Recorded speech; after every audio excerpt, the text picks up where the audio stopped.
Kita sering takut pada gunung api yang terlihat aktif, yang berasap, yang suaranya menggelegar.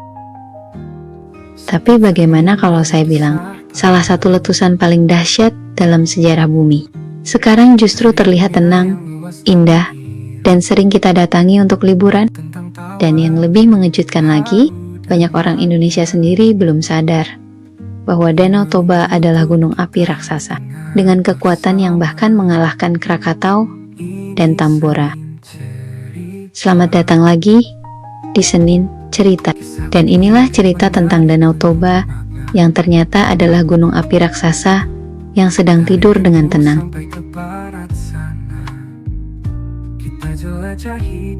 Lalu, kalau dia sedang tidur, apakah berarti Toba akan bangun? Let's find the answer together in today's episode.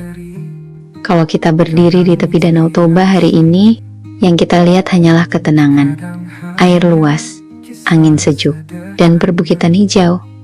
Sulit membayangkan bahwa tempat ini pernah menjadi pusat kehancuran global.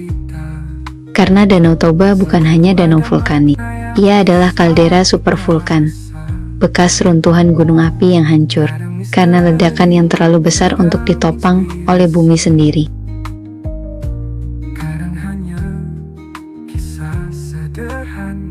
Mari kita bandingkan ledakannya dengan gunung lain, Krakatau.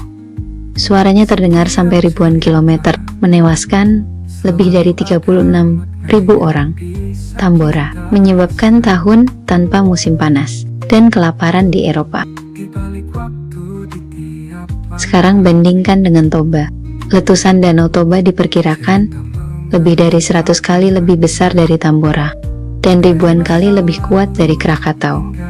Abu vulkaniknya ditemukan di India, Asia Tenggara, bahkan sampai Afrika Timur. Lapisan abu setebal beberapa sentimeter menutupi wilayah ribuan kilometer jauhnya. Ini bukan bencana regional, ini bencana planet. Setiap cerita membawa cahaya untuk dunia dan jiwa. Setelah letusan Toba, bumi tidak langsung pulih. Para ilmuwan percaya, abu dan gas sulfur dari letusan ini menutupi atmosfer bumi dan memantulkan cahaya matahari. Akibatnya, suhu global turun drastis, terjadi musim dingin vulkanik, iklim bumi berubah selama bertahun-tahun, hutan mati, tanaman gagal panen, hewan kehilangan habitat. Bahkan ada teori terkenal bernama Toba Catastrophe Theory yang menyebut bahwa populasi manusia purba menyusut drastis. Mungkin hanya tersisa beberapa ribu individu di seluruh dunia. Bayangkan, umat manusia hampir punah karena satu letusan.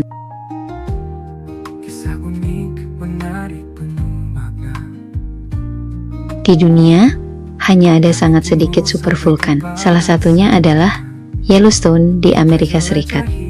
Tapi bedanya, Yellowstone belum pernah meletus di zaman modern, sedangkan Toba sudah melakukannya.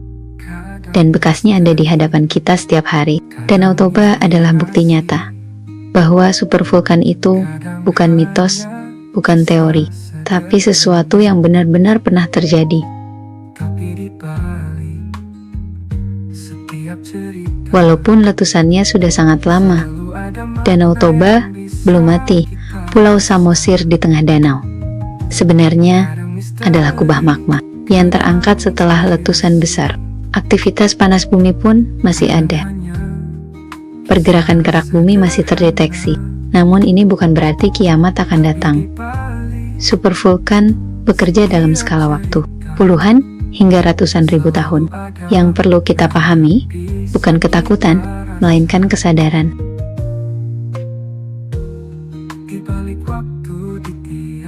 Ironisnya, Danau Toba sering dilihat hanya sebagai tempat wisata, latar foto, dan destinasi liburan. Padahal ia adalah saksi kehancuran terbesar di bumi, bagian penting dari sejarah manusia, dan pengingat betapa kecilnya kita. Bahkan, banyak orang Sumatera sendiri baru tahu fakta ini ketika dewasa. Dan itu bukan kesalahan siapa-siapa, karena kisah ini memang jarang diceritakan. Danau Toba mengajarkan satu hal, alam tidak selalu mengancam dengan suara keras. Kadang ia hanya diam, sambil menyimpan sejarah yang bisa mengguncang dunia. Kalau kamu baru sadar hari ini bahwa Danau Toba adalah gunung api raksasa, kamu tidak sendirian. Dan mungkin cerita terbesar di dunia adalah yang paling jarang kita dengar. Oke guys, thanks for watching Senin Cerita hari ini. Masih ada kisah-kisah dan cerita unik juga menarik lainnya dari berbagai tempat di seluruh dunia yang mungkin bisa kalian lihat di sini. So don't forget to like, comment, share, and subscribe untuk update berikutnya. Tentang tawa haru